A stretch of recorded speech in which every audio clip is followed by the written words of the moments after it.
Assalamualaikum warahmatullahi wabarakatuh. Kenalkan, nama saya Nadia Permata Putri. Di sini saya akan memaparkan hasil jawaban dari kuas teori akuntansi saya. Yang pertama, standar akuntansi keuangan adalah kerangka kerja yang mengatur penyusunan dan penyajian laporan keuangan. SAK berlaku di Indonesia dan diterbitkan oleh Dewan Standar Akuntansi Keuangan atau DSAK IAI. Nah, di Indonesia, standar akuntansi keuangan itu terbagi menjadi 4 pilar utama yang menjadi dasar pelaporan keuangan, yaitu yang pertama, SAK internasional, yang kedua, SAK Indonesia atau SAK umum, yang ketiga, SAK Indonesia untuk entitas privat atau entitas tanpa akuntabilitas publik, dan yang terakhir, SAK Indonesia untuk entitas mikro, kecil, dan menengah atau EMKM.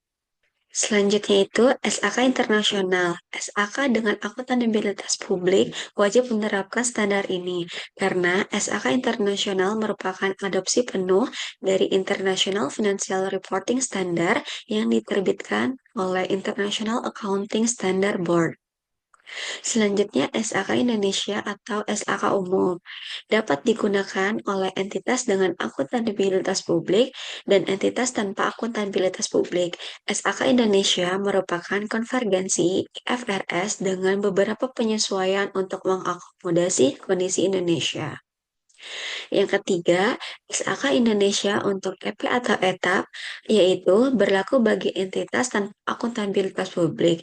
SAK ini merupakan konvergensi dari IFRS for SMES yang diterbitkan oleh IASB dengan sejumlah penyesuaian. Nah, nantinya SAK EP akan menggantikan SAK etap. Dan yang terakhir, SAK Indonesia untuk EMKM. Berlaku bagi EMKM yang memenuhi persyaratan seperti yang dijelaskan SAK Indonesia untuk EMKM. Standar ini dirancang untuk membantu kemudahan bagi EMKM dalam penyesuaian laporan keuangan. Singkatnya, SAK internasional itu digunakan oleh entitas yang memiliki akuntabilitas publik. Nah, SAK umum itu digunakan oleh entitas yang memiliki akuntabilitas publik yang mengacu pada IFRS.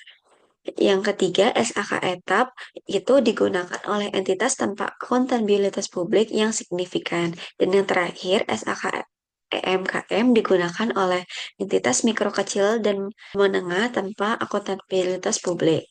Selanjutnya, itu referensi atau acuan dari masing-masing standar. SAK internasional itu mengadopsi penuh dari International Financial Reporting Standard yang diterbitkan oleh International Accounting Standard Board. Singkatnya, SAK internasional itu mengacu pada IFRS. Nah, kalau misalkan Indonesia atau umum merupakan konvergensi IFRS. Konvergensi SAK ke IFRS itu dilakukan dengan menerbitkan SAK Indonesia yang mengacu pada IFRS dengan beberapa penyesuaian untuk mengakomodasi kondisi Indonesia. Nah, makanya SAK umum ini mengacu pada IFRS dengan beberapa penyesuaian. Selanjutnya, SAK Indonesia untuk EP atau ETAP itu merupakan konvergensi dari IFRS for SMES yang diterbitkan oleh IASB dengan sejumlah penyesuaian.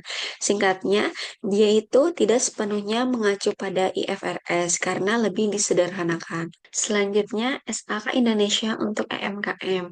Nah, standar SAK untuk EMKM ini menjadi standar yang paling sederhana untuk memberikan kemudahan bagi mengakomodasi kebutuhan penyesuaian laporan keuangan EMKM, yaitu singkatnya dia tidak mengacu pada IFRS karena dibuat lebih sederhana untuk UMKM. Selanjutnya, standar akuntansi keuangan Indonesia mengacu nggak sih ke IFRS atau US GAAP? Jawabannya, standar akuntansi keuangan Indonesia lebih banyak mengacu kepada IFRS, bukan ke US GAAP, karena IFRS digunakan untuk meningkatkan transparansi dan daya saing global perusahaan Indonesia. Yang terakhir, apakah satu standar fit nggak sih for all? Jawabannya itu tidak. Karena satu standar bisa diterapkan untuk semua entitas. Karena itu, berbagai jenis entitas memiliki kebutuhan yang berbeda-beda, sehingga terdapat beberapa standar, yaitu SAK umum, SKA etap, dan SKA MKM, agar lebih relevan dengan karakteristik masing-masing perusahaan. Sekian dari hasil pemaparan saya. Wabillahi taufiq wal hidayah. Wassalamualaikum warahmatullahi wabarakatuh.